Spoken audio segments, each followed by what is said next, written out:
하나님의 말씀 로마서 1장 5절부터 보시겠습니다.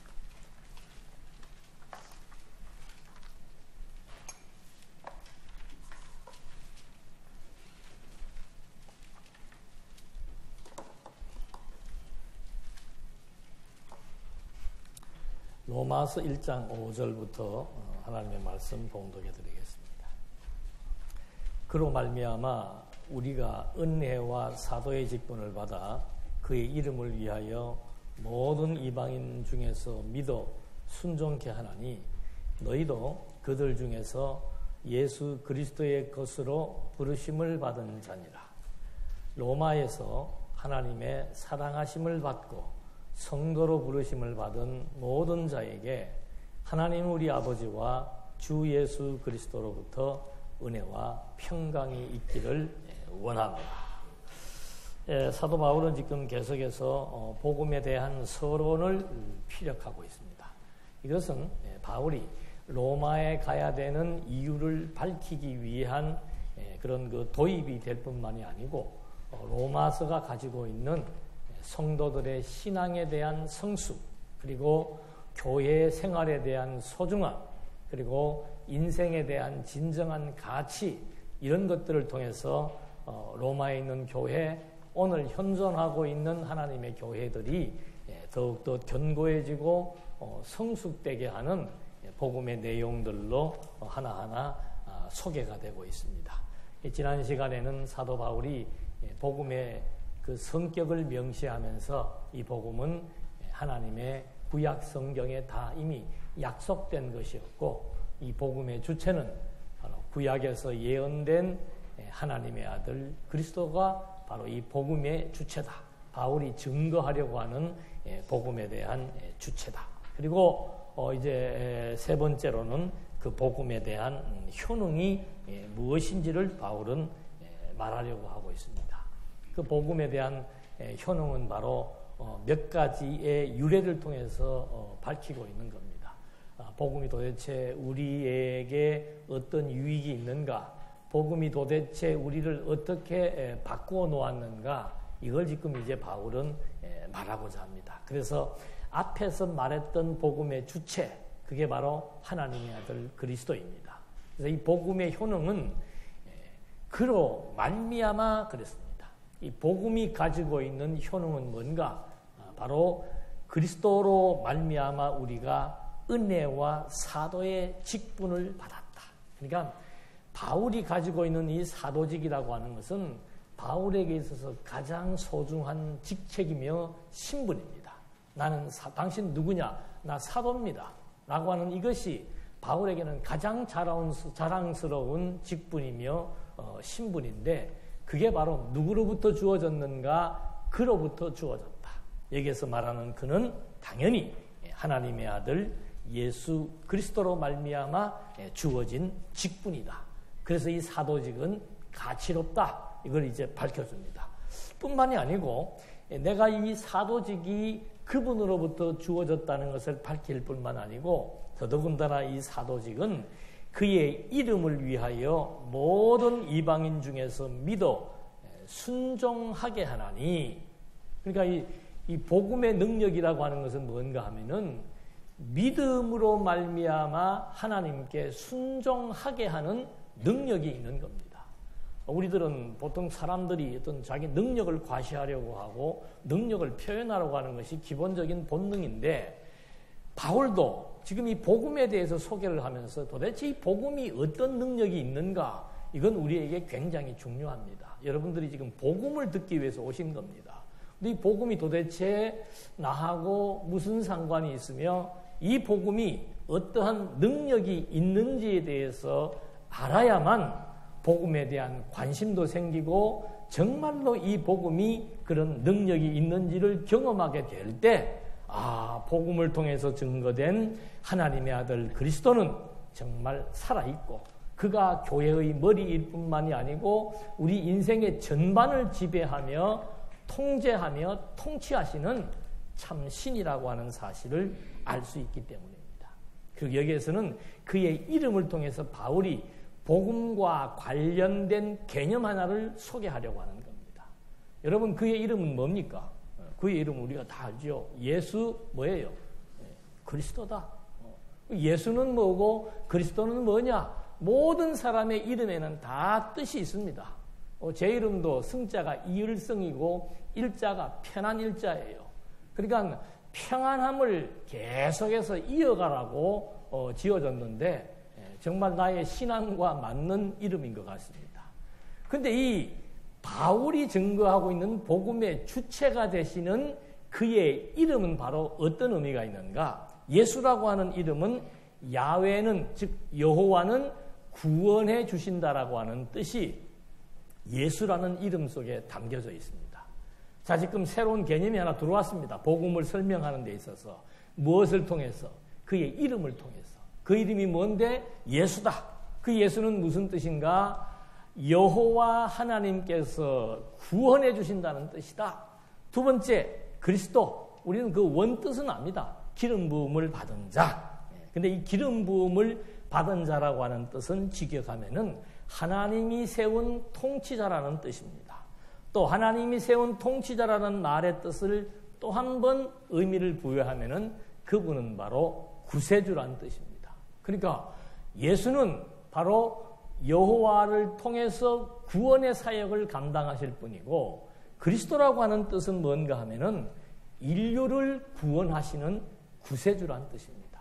그러니까 내가 사도의 직분을 받은 것은 그분에 의해서고 내가 전하는 이 복음의 핵심은 바로 뭔가 하면은 그분을 위해서 지금 이 복음이 증거되는 것이다.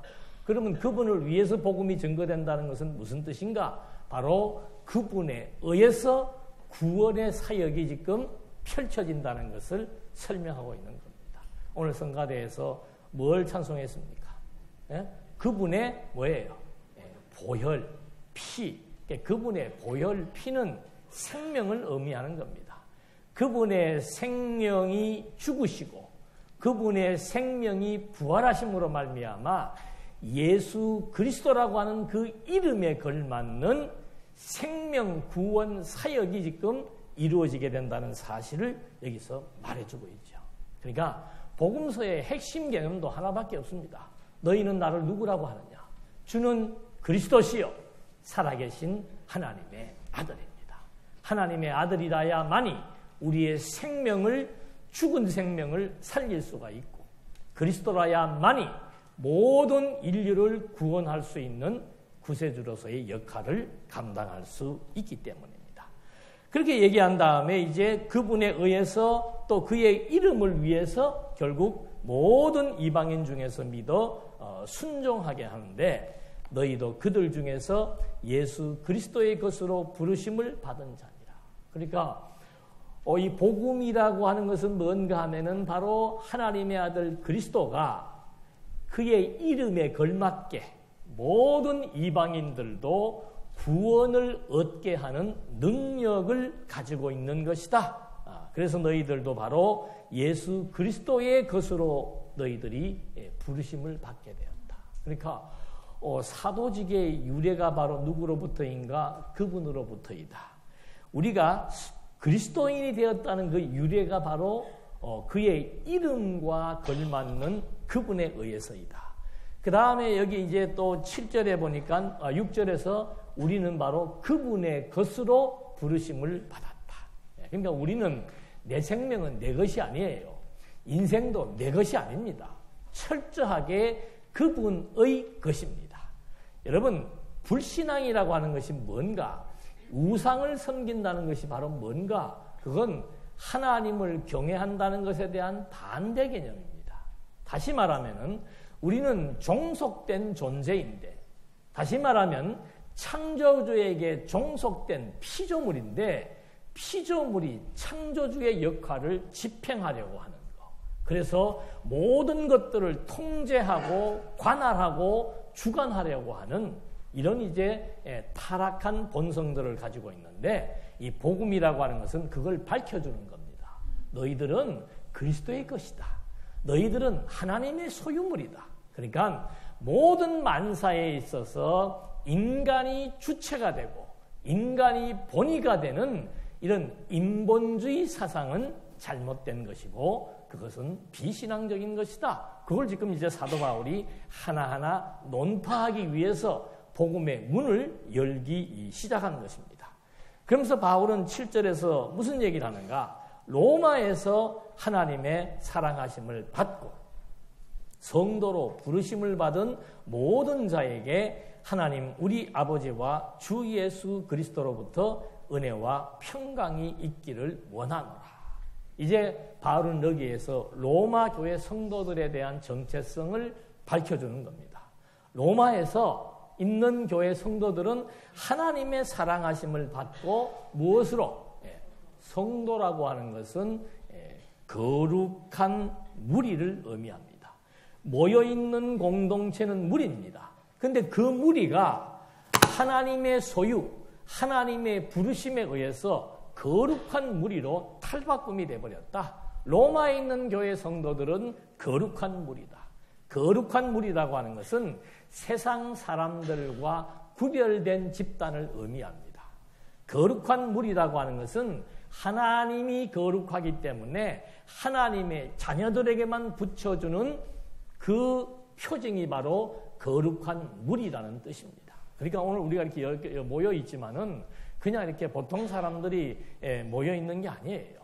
보통 사람들이 모여 있다면은 이 집단은 완전히 권모, 술수, 인간의 힘 이런 여러 가지에 의해서 파당이 지어질 수 있고 분열될 수가 있고 분쟁이 일어날 수 있습니다. 그러나 바울은 로마 교회가 지금 로마 교회도 문제가 있다고 그랬습니다. 교회마다 문제가 없는 교회는 없습니다. 그러나 그 문제를 사도 바울은 어떤 논리로 격파시키며 어떤 논리에 의해서 그 분쟁을 도리어 화해와 평화로 바꾸어 나가는가? 그게 지금 바울이 이 로마서를 쓰면서 복음의 핵심적인 논리로서 부각시키려고 하는 겁니다.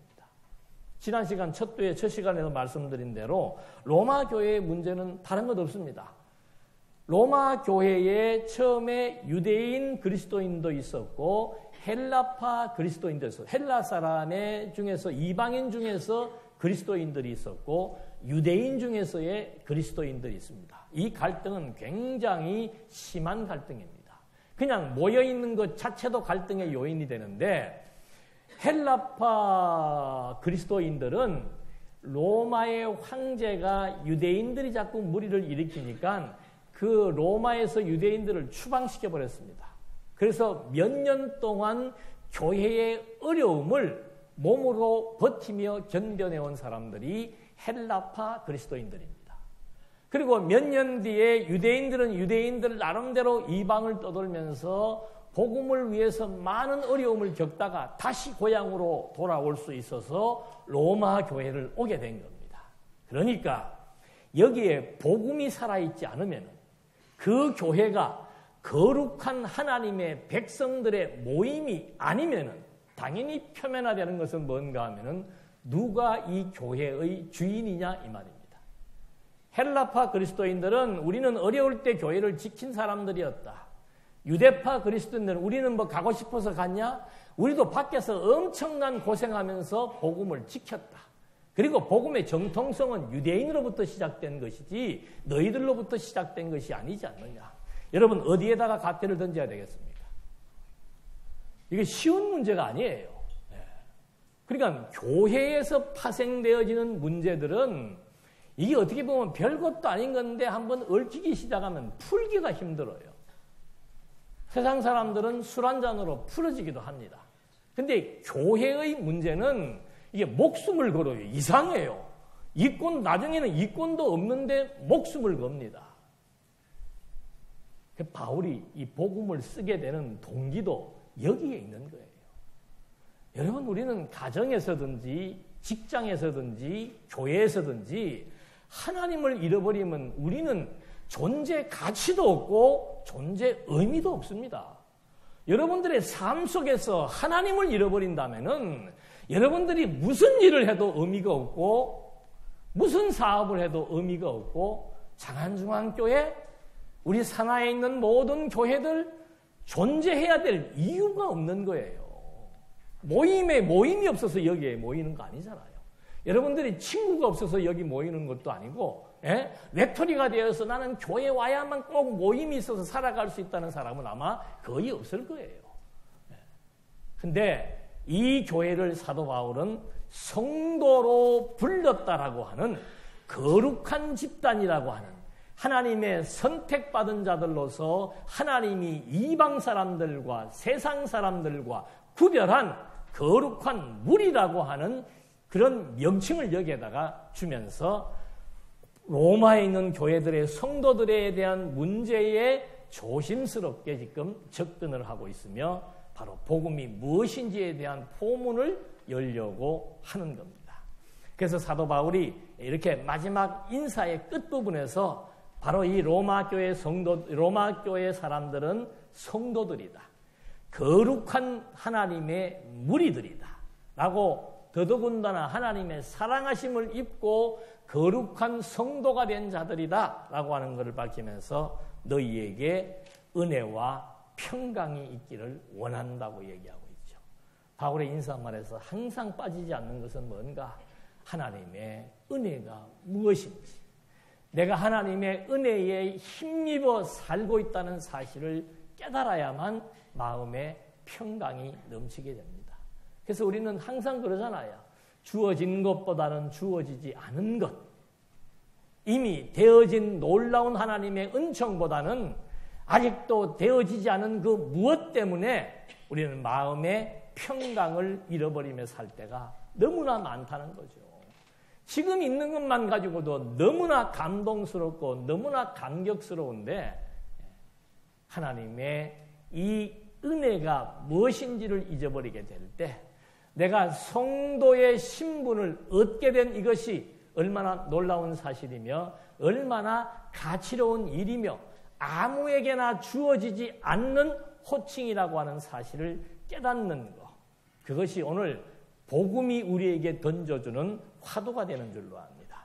그래서 사도 바울은 이렇게 복음이라고 하는 것은 노예 신분에 있던 이스라엘 백성들을 하나님의 아들이요 하나님의 장자라고 불러주었고 실제로 그렇게 여겨준 것처럼 복음은 정말 하나님의 거룩한 백성이요 아들됨을 의미하는데 이 복음의 효능은 인종을 초월합니다. 그러니까 여기 지금 바울은 은연중에 유대교를 지금 대비하면서 말하고 있습니다. 유대교는 반드시 유대인의 혈통만 가지고 의롭다고 얘기합니다. 유대인이 아니면은 의로운 자가 될 수가 없습니다. 설령 이방인이라고 하더라도 유대인들이 가지고 있는 율법을 철저하게 지키지 않으면은 의인이 될 수가 없습니다. 의인의 반대 개념은 죄인이에요. 죄인의 결과는 심판으로 사망에 이릅니다. 이런 것들을 이제 일반적인 종교에서도 물론 얘기를 할 수 있겠습니다만은 특별히 기독교의 핵심 논리로 부각되어 있기 때문에 바울은 모든 사람을 강조하고 있습니다. 모든 사람에게 구원을 주시는 하나님의 능력, 이것이 복음이다. 유대교는 유대인들에게 국한된 종교라면은 그리스도교는 유대인이든 이방인이든 하나님의 선택이 중요하고 하나님의 부르심이 중요하고 하나님이 주신 믿음에 의해서 구원의 생명을 얻는 것이 중요하다. 이걸 지금 여기서 밝히는데, 그래서 인종도 국가도 성별도 그 다음에 기득권도 이런 것들이 아무 의미가 없는 거죠. 여러분, 우리가 히브리서를 잘 압니다. 근데 히브리서의 저자를 밝히지 않은 이유가 뭔가? 히브리서의 내용은 종교적 기득권을 쥐고 있는 유대인들을 아주 정면으로 공격하고 있는 것이기 때문에 그 기득권을 지금 놓게 하는 내용이 바로 유대주의와 싸우게 하는 히브리서의 내용이에요. 여러분이 기득권이라고 하는 것은 참 무서운 겁니다. 정치인들도 기득권 때문에 죽고 살죠. 그런데 그리스도인들은 기득권 만약에 가지고 있다면은 그 사람은 그 기득권 때문에 자기의 영혼을 파괴시키게 됩니다. 기득권은 그리스도 한 분밖에 없습니다. 우리는 그분의 소유물이고 그분이 우리를 불러서 그분의 자녀여 교회를 삼았기 때문에 어느 누구에게도 기득권은 없습니다. 우리 오래되신 권사님들, 연로하신 장로님들, 우리가 신앙의 선배로서 존중하고 존경하는 것, 그 이상의 것이 없죠. 본인들 스스로가 만약에 이 교회의 기득권은 나에게 있다면, 내가 장로가 되고 나서 이 교회의 기득권이 나에게 있다면 이미 교회는 붕괴의 조짐을 갖고 있는 겁니다. 어느 누구나 그런 생각을 갖고 있을 수 있습니다만은 복음은 그것을 처복종시켜서 정말 성도라고 하는 우리를 총칭하는 그 개념이 하나님의 은혜와 평강이 되는 줄로 알게 하는 이 내용으로 이제 바울이 문을 열면서 이렇게 로마 교회 성도들을 향해서 복음의 효능과 복음의 주체와 복음의 성격이 무엇인지를 개략적으로 말한 이유가 바로 뭔가? 나에게 소원이 있다 이 말입니다. 내가 지금 이 글을 쓰게 되는 어떤 이유가 있는데 물론 근본적인 이유는 하나님에 대한 확증입니다. 그러나 바울이 직접적인 이유를 밝히는데 그것이 8절로부터 15절까지의 소개가 되고 있습니다. 먼저 8절로부터 10절까지 해서 바울이 밝히는 첫 번째 소원. 먼저 내가 예수 그리스도로 말미암아 너희 모든 사람에 관하여 내 하나님께 감사함은 너희 믿음이 온 세상에 전파됨이로다. 자, 이제 바울은 서서히 복음을 얘기하고 하나님의 아들 그리스도를 얘기하고 그리고 구원을 얘기하고 이제는 또 믿음의 개념을 던지고 있습니다. 바울이 감사한 게 있단 말이죠. 그 감사한 것은 바로 뭔가 하면은 로마 교회에 있는 성도들의 그 믿음의 생활, 그들이 가지고 있는 그 믿음에 대한 것이 온 주변 사람들에게 전파되고 있다. 로마 성도들이 가지고 있는 믿음의 생활, 믿음의 태도, 믿음의 자세, 그런 믿음이 주변으로 전파되고 있다. 그 이방의 아주 이방 도시의 도시 중의 도시 수도인 로마에 바로 이 복음이 떨어졌는데 그 로마에 있는 조그마한 교회 성도들에게 이 복음에 대한 믿음의 확신이 있다라고 하는 거죠. 그게 바울에게는 감사한 거예요. 갑자기 무슨 뭐 수천만 원이 생겨서도 감사할 수 있겠습니다만은 바울에게는 그런 일이 없었죠. 오직 바울에게 있어서의 관심과 가치는 어디에 있는가? 바로 복음에 있었다. 그래서 바울은 이 로마 교회 성도들의 믿음이 온 세상에 전파되는 것, 그것이 사도 바울에게는 정말 감사한 일이었다. 9절 내가 그의 아들의 복음 안에서 내 심령으로 섬기는 하나님이 나의 증인이 되시거니와 항상 내 기도에 쉬지 않고 너희를 말하며 어떻게 하든지 이제 하나님의 뜻 안에서 너희에게로 나아갈 좋은 길 얻기를 간구한다 그랬습니다. 그러니까 바울의 본 핵심적인 말은 뭔가 하면은 내가 로마에 가고 싶다 이 말이죠. 근데 왜 그냥 가면 되는지 왜 이렇게 서두가 깁니까? 그냥 로마에 가면 될 거 아니에요. 근데 바울이 로마에 가고 싶다. 그러면서 바울이 로마에 가고 싶은 이유는 뭐겠습니까? 로마를 교두보로 해서 그 로마를 중심으로 한 유럽 지역에 복음을 전파하고 싶은 것, 그것이 바울의 소원입니다. 그런데 그렇게 하기 위해서는 협력이 필요한 거예요. 로마 교회의 협력자, 로마 교회의 후원이 없이는 바울이 지금 그 넓은 지역에 가서 복음을 전파할 수 없다. 바울은 복음에 대한 가치를 절대 가치로 두고 있습니다. 그래서 로마에 있는 교회 성도들이 복음을 받아들였다는 그것 자체가 바울에게는 감사한 조건이 되는 것이고 그 감사한 조건 때문에 로마 교회를 위해서 전심으로 기도하고 있는 것 하나님도 알고 계신다. 그리고 그 로마 교회를 교두보로 해서 나는 내 일생에 가장 가치로운 이 복음을 전파하려고 하니까 내가 정말 로마에 나아갈 수 있는 좋은 길 얻기를 구한다고 얘기하고 있는 거죠. 물론 바울이 로마에까지 가기까지는 사도행전을 통해서 얼마나 매도 맞고 굶고 헐벗고 나중에는 죄도 아닌 죄 때문에 죄인의 포승줄이 묶여가지고 죄수의 신분으로 결국은 로마에까지 가지만 바울이 로마에 가는 좋은 길이라고 하는 것, 하나님의 뜻 안에서 로마에 가는 좋은 길이라고 하는 것은 어떤 환경적인 것을 얘기하기보다는 나는 로마에 가서 복음을 전파하고 있고 로마를 교두보로 이 복음을 땅끝까지 전파하는 것이 내 삶의 가치이기 때문에 바로 바울은 자기의 소원을 이렇게 피력을 하고 있습니다. 그러면서 11절 말씀에 내가 너희 보기를 간절히 원하는 것은 어떤 신령한 은사를 너희에게 나누어 주어 너희를 견고하게 하려 함이라. 바울이 로마 교회 성도들을 이제 본론의 얘기가 나오는 겁니다. 간절히 보기 원하는 것은 너희들에게 좀 신령한 은사를 나누고 싶다. 그 신령한 은사가 바로 뭔가 성도를 섬기는 일입니다. 성도를 섬기는 일에 대해서는 나중에 15장 26절, 27절에서 구체적으로 이 문제에 대해서 연결해서 밝히고 있죠. 그래서 오늘은 간략하게 그런 그 성도 섬기는 은사를 너희에게도 주어서 너희를 견고하게 하고 싶은 것이 내 마음이다. 그러니까 이 연보를 한다, 후원을 한다라고 하는 것은 믿음이 없이는 불가능한 일이죠. 사도 바울이 그런 섬기는 은사가 좀 너희에게 주어져서 함께 동력하기를 희망한다는 말을 합니다. 그러면서 그 이유는 12절 곧 내가 너희 가운데서 너희와 나의 믿음으로 말미암아 피차 아니함을 얻으려 함이니라. 형제들아 내가 여러 번 너희에게 가고자 한 것을 너희가 모르기를 원하지 아니하노니 이는 너희 중에서도 다른 이방인 중에서와 같이 열매를 맺게 하려 함이로되 지금까지 길이 막혔도다. 그러니까 바울은 늘 마음의 소원이 로마를 향해 있었는데 바울이 로마에 가면은 피차 좋다는 거죠. 피차 아니함을 얻는다.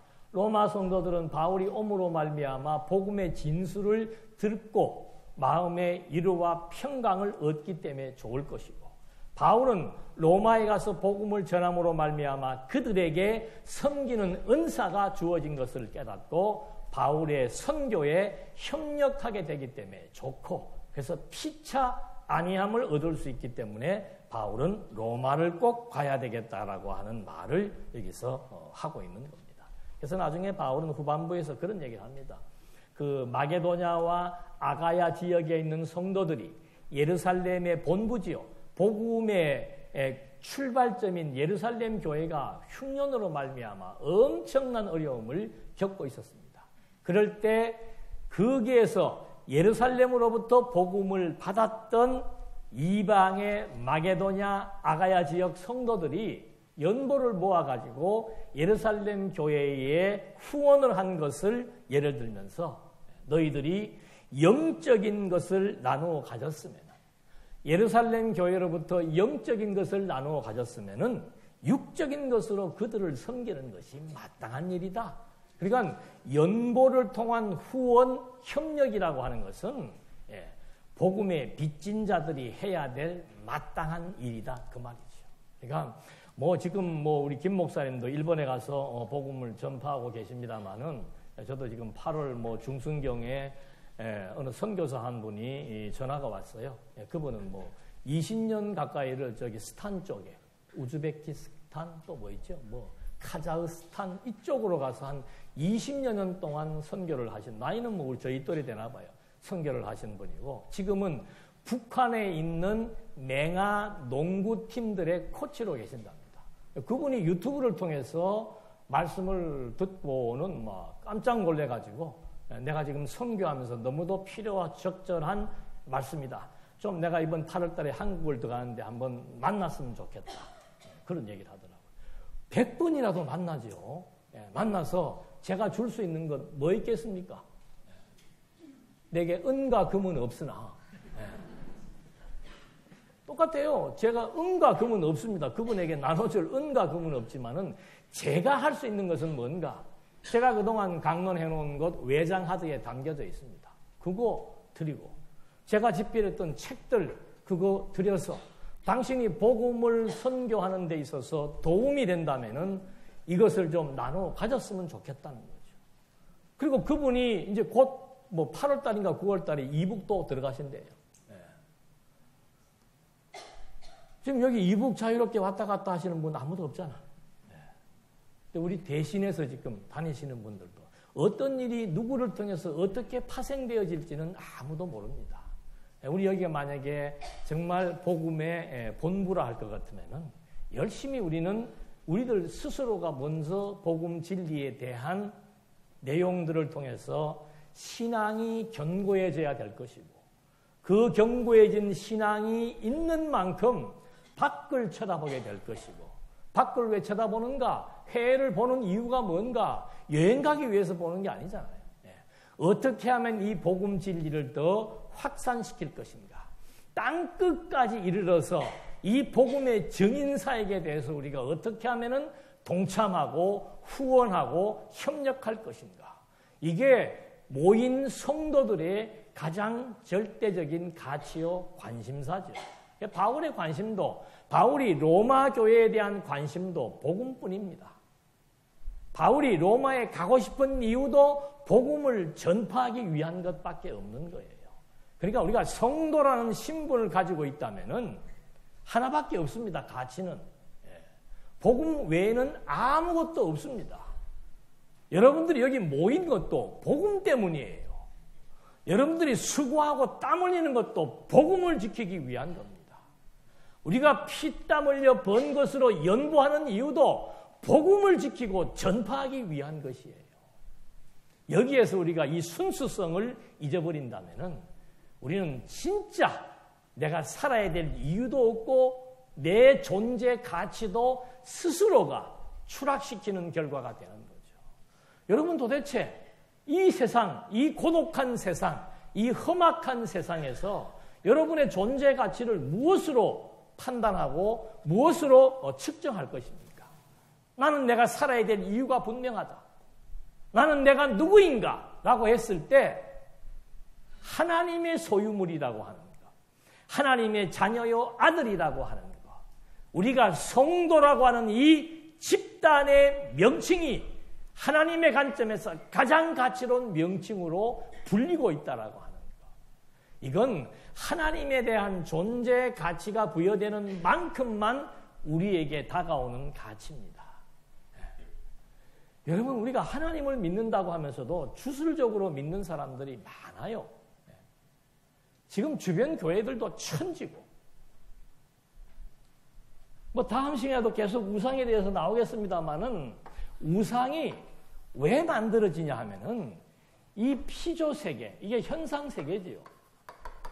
우리가 발을 딛고 있는 이 땅에 살면서 이 땅에 있는 모든 일에 대한 것, 문제에 대한 것, 이것이 우리들의 마음대로 됩니까? 안 됩니까? 이거는 우리뿐만이 아니에요. 모든 세상 사람들에 대한 종교의 출발이 왜 생겼는가? 여기에서 무슨 문제가 해결이 안 된다 이 말입니다. 때로는 병들었는데 병이 안 낫고 자꾸 하는 일마다 엉키게 되고 사람을 만나면 자꾸 사기꾼들만 만나고 뭐가 이렇게 막 되는 것이 하나도 없는 거예요. 그래서 사람들이 이 문제를 해결하기 위해서 단순히 신을 찾는 게 아니에요. 왜 우상을 만드는가? 우상을 만들어요. 우상을 만드는 이유는 뭔가 하면은 내가 무엇을 만들었을 때는 내가 그것을 통제할 수 있다라고 하는 생각이 전제되어 있는 거예요.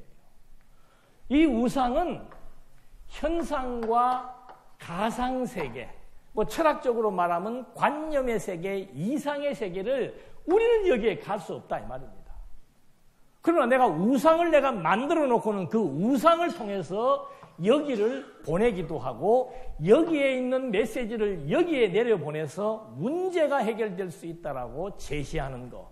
이것이 우상 숭배의 출발점이에요. 그러니까 성경도 말하잖아요. 아직도 우리 마음속에 뭐가 자리하고 있습니까? 탐욕이 자리하고 있는 거예요. 그래서 피곤한 겁니다. 인생이.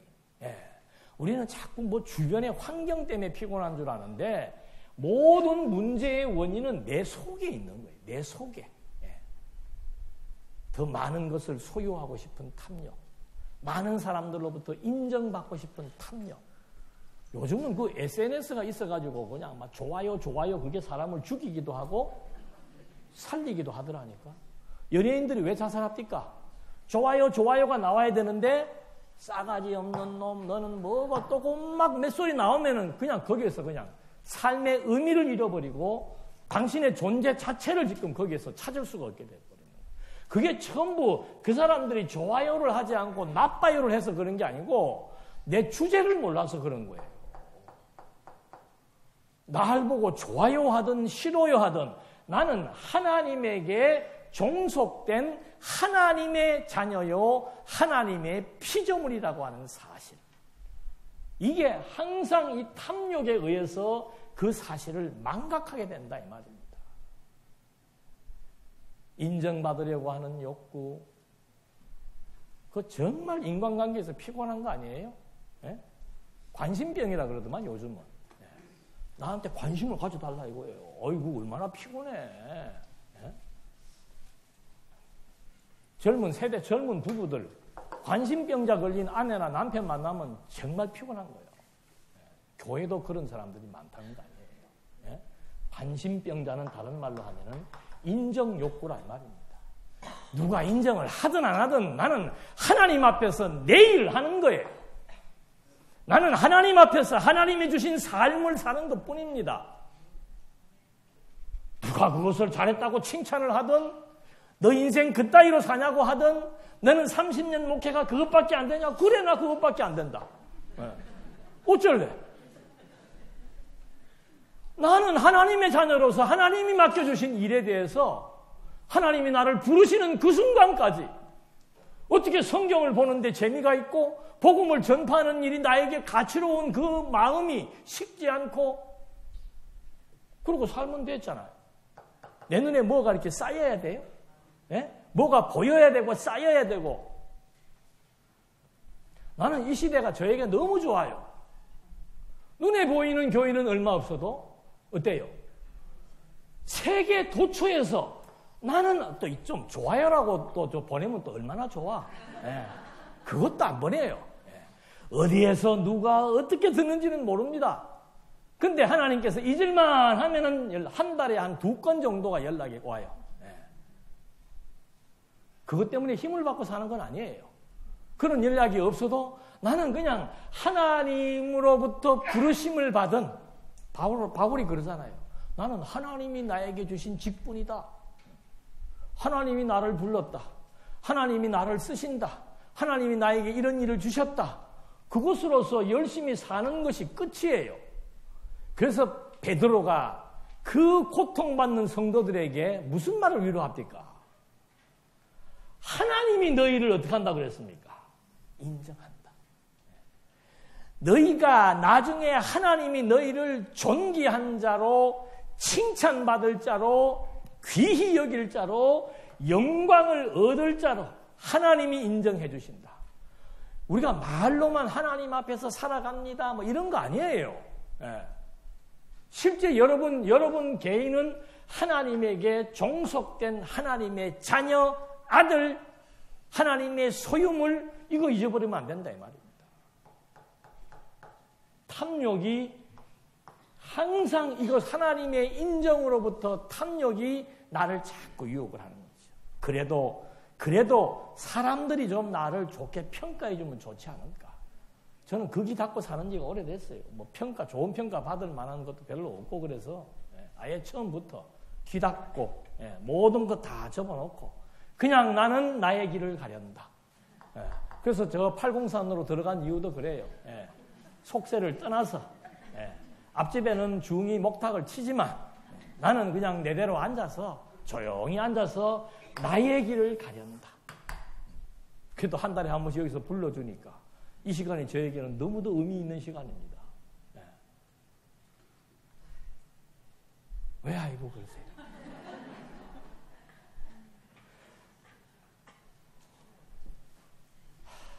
저도 스트레스 때문에 많은 고통을 겪고 산 시간들이 있지만 모든 것은 다 이거죠. 눈에 보이는 수치, 결과 그걸 우리는 철저하게 하나님에 의한 하나님을 위한 것으로 바꿔버리는 이 복음의 능력, 이것이 로마 교회에도 있다고 그러잖아요. 로마 교회만 그게 있겠습니까? 오늘 하나님의 성도로 부르심을 받은 우리 모두에게도 바로 이 엄청난 복음의 능력이 있다라고 하는 사실을 지금 바울은 하나하나 증거하고 있습니다. 그래서 14절 말씀에서 바울은 헬라인이나 야만인이나 지혜 있는 자나 어리석은 자나 다 내가 빚진 자다.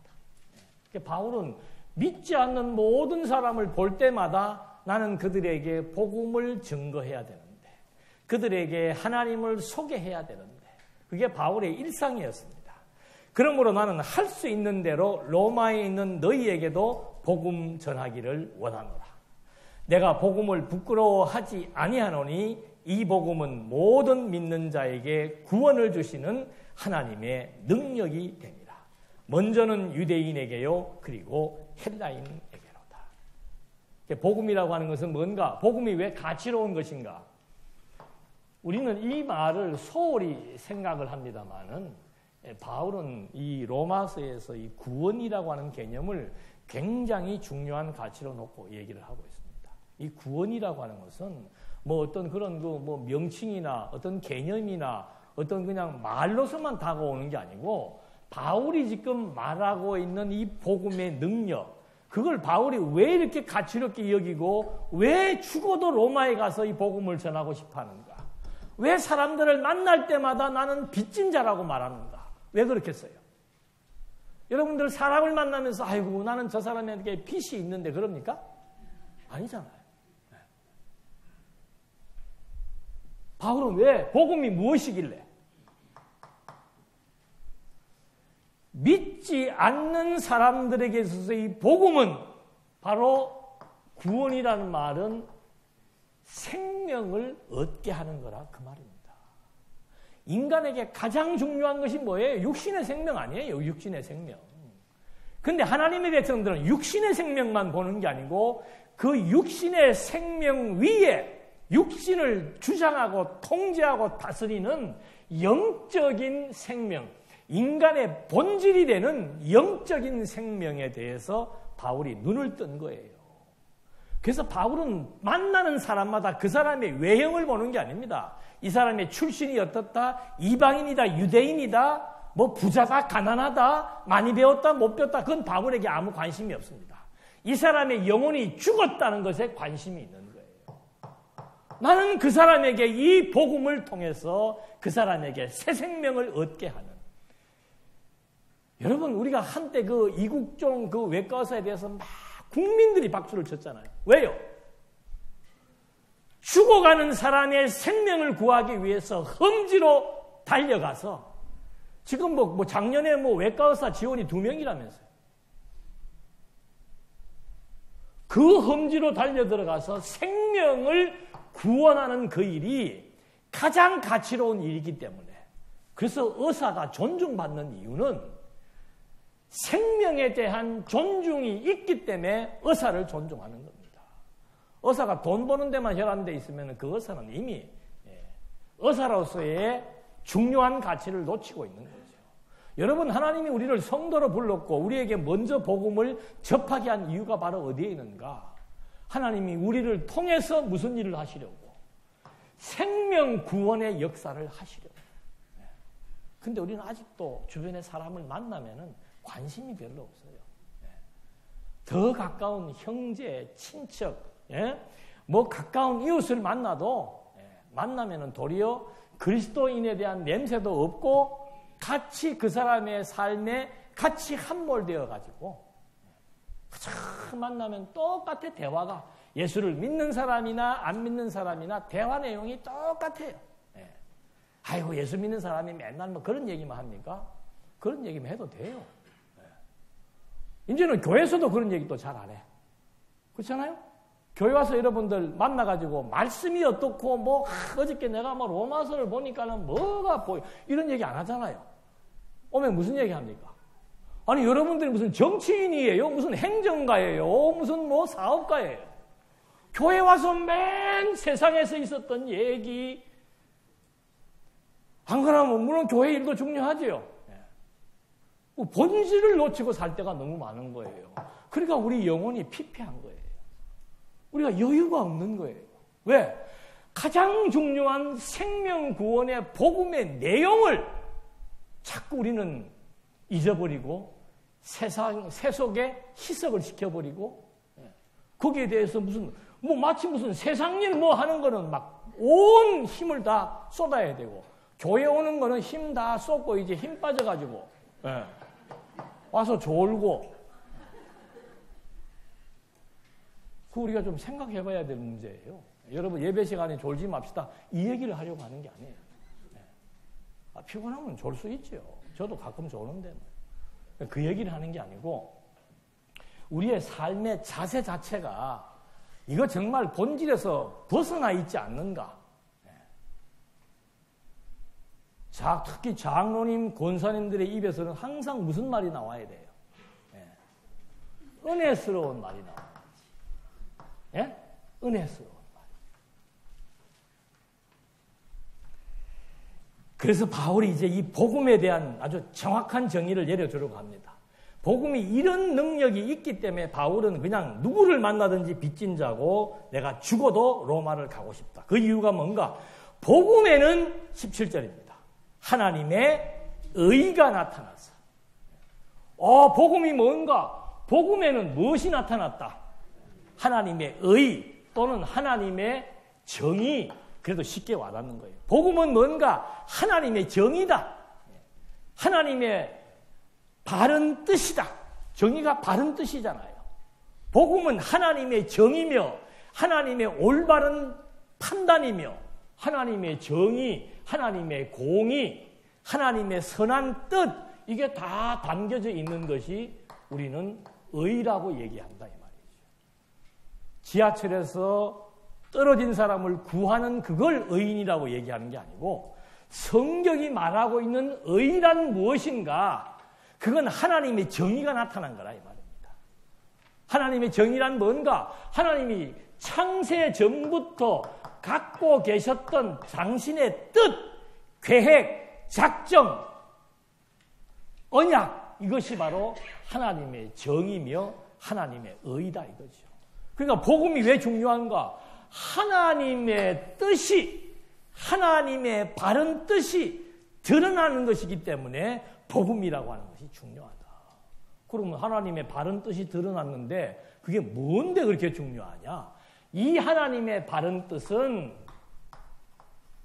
믿음에서, 정확히 봐야지. 뭐예요? 17절. 믿음으로 믿음에, 믿음으로 믿음에, 이 믿음은 복음의 주체, 복음에 나타난 하나님의 뜻은 하나님의 아들을 통해서 뭐예요? 생명을 얻게 하는 걸 의미한다 이 말입니다. 복음에 나타난 하나님의 뜻은 뭔가? 하나님의 아들을 믿음으로 말미암아 어디에 이르는 거예요? 영생에 이르는 것이 바로 복음에 나타난 하나님의 뜻, 의다 이거죠. 그래서 요한복음 3장 16절, 하나님이 세상을 이처럼 사랑하사 누구를 주었다? 독생자를 주었다. 복음의 주체인 하나님의 아들입니다. 독생자를 주셨으니 이는 저를 믿는 자마다 멸망치 않고 뭐예요? 영원한 생명을 얻게 한다 이거죠. 자, 복음은 중요한 개념이 뭔가? 하나님의 아들 그리스도, 그분에 의해서 그분을 믿음으로 말미암아 영생을 얻는 믿음에 도달하게 한다. 그러니까 믿음의 목표는 바로 뭔가 하면은 영원한 생명을 얻는 거예요. 이제 사실 이게 실감이 안 나는 거죠, 우리. 예수를 믿은 지가 얼마 안 되시는 분들은 영원한 생명, 또 오래되셔도 마찬가지예요. 이 복음에 대한 심오한 깊이를 깨닫지 못하게 되면은 영원한 생명에 대해서 이게 잘 와닿지 않는 거예요. 그래서 조금만 문제가 생기면은 좌절하고 실망하고, 위기에 봉착되면은 아이고 나는 죽었네. 죽는 것이 뭐 하는 거예요? 그 심오한 진리를 우리 권사님들이 아시네. 예? 성경은 죽어야 살아요.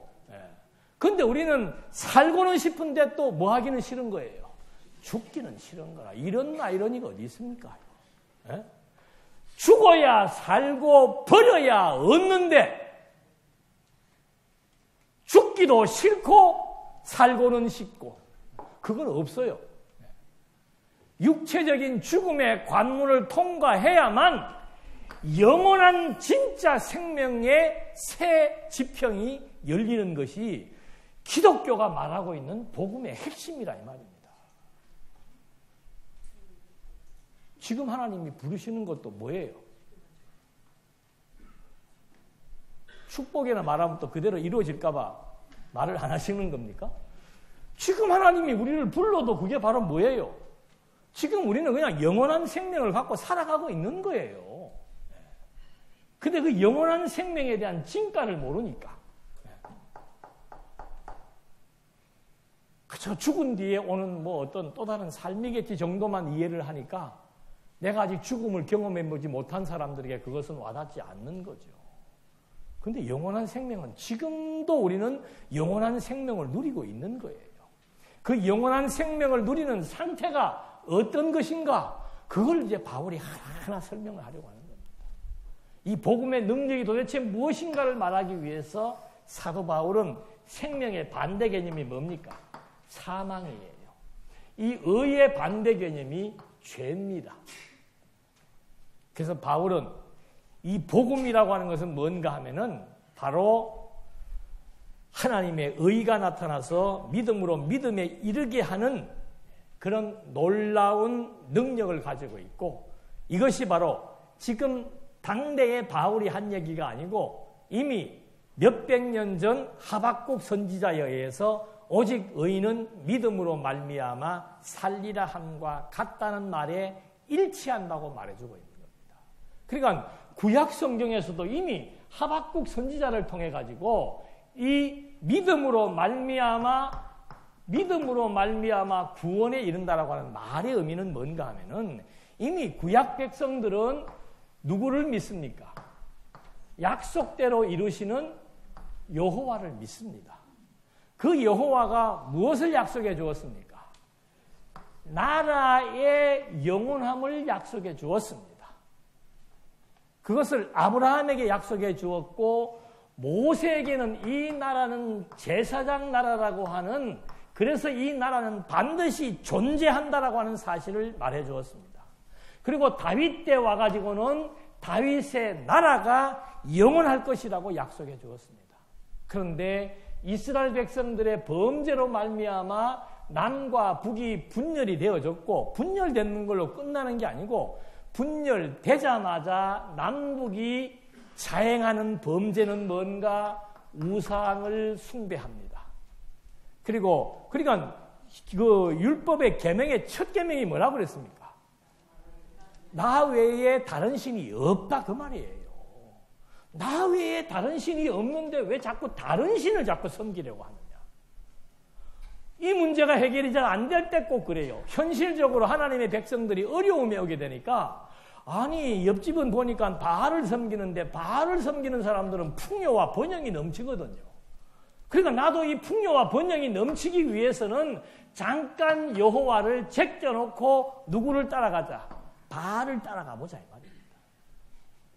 그래서 여기에서도 지금 똑같이 우상 숭배에 대한 범죄, 하나님만이 신이기 때문에 하나님만을 의지해야 되는데 이방을 의지하는 범죄, 이것이 남북으로 완전히 만연되어 있었기 때문에 하나님께서 결국 북쪽은 나라 자체를 이 나라는 정통성 있는 나라가 아니에요.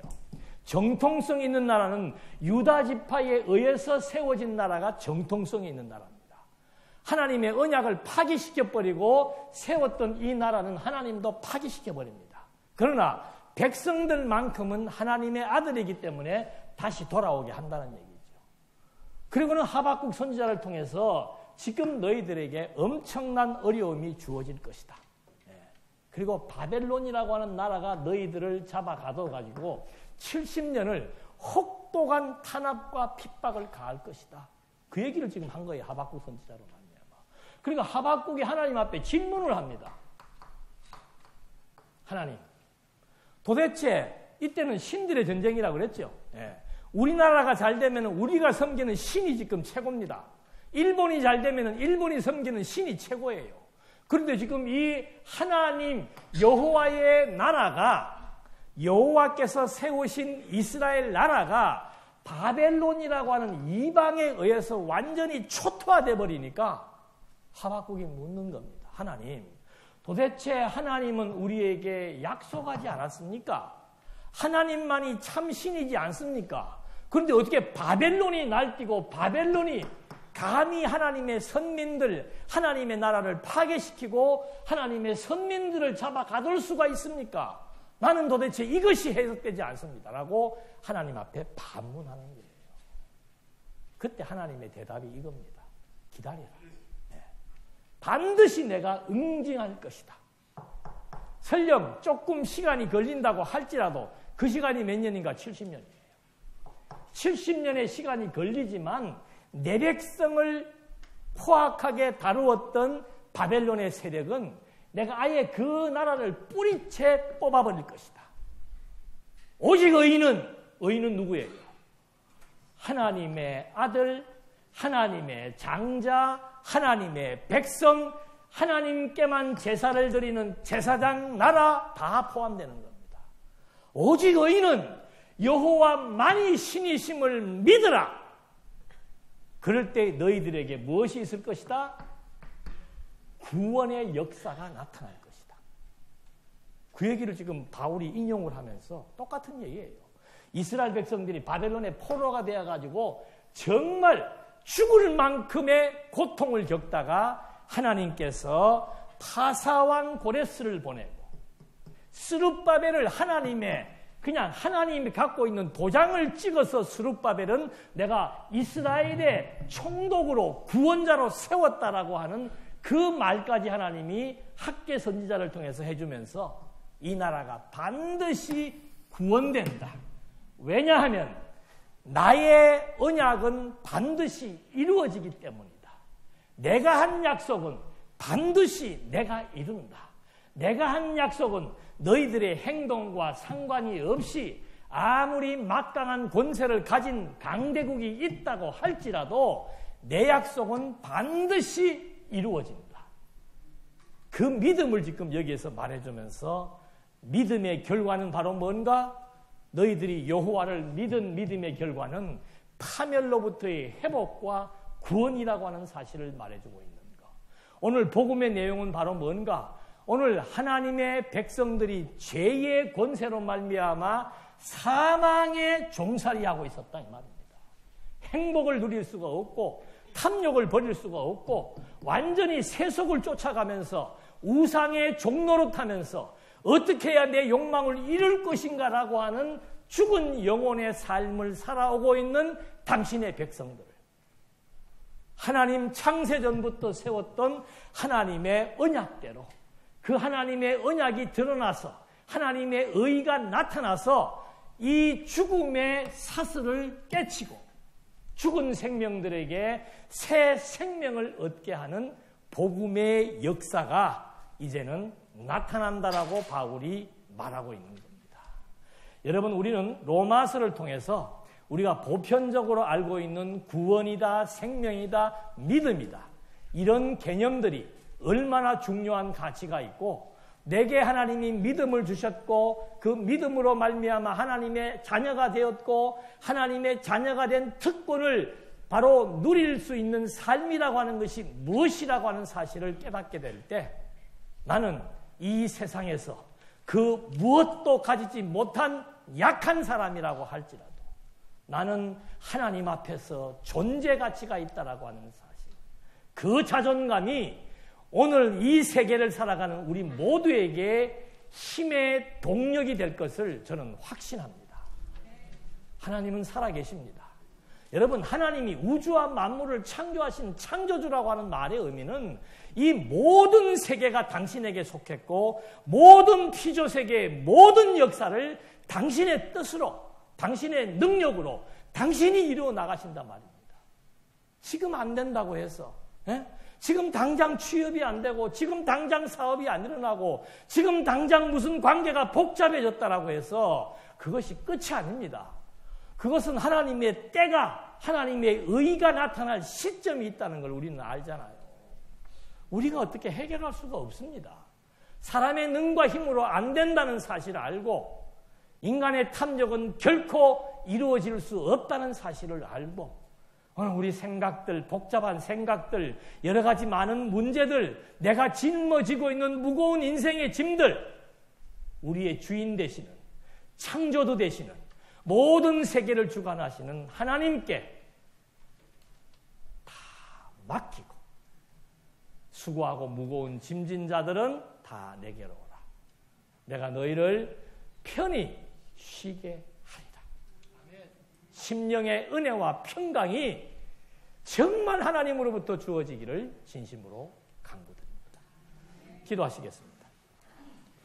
은혜와 사랑이 풍성하신 하나님 아버지, 보이는 세속적 가치가 항상 우리를 유혹합니다. 보이는 세상의 많은 것들이 우리의 마음을 빼앗습니다. 그래서 우리는 육신의 정욕과 이생의 자랑에 취해 살 때가 너무 많고 그것 때문에 마음에 상심이 일어날 때가 너무 많은 줄로 압니다. 하나님, 정말 복음에 나타난 하나님의 의를 믿음으로 말미암아 영원한 생명을 취했다라고 하는 이 가치가 무엇인지를 깨닫고 하나님 의지하면서 하나님의 사랑에 감동하면서 하루를 살아갈 수 있도록 우리에게 지혜와 명철을 허락해 주시옵소서. 예수님의 이름으로 기도드립니다. 아멘.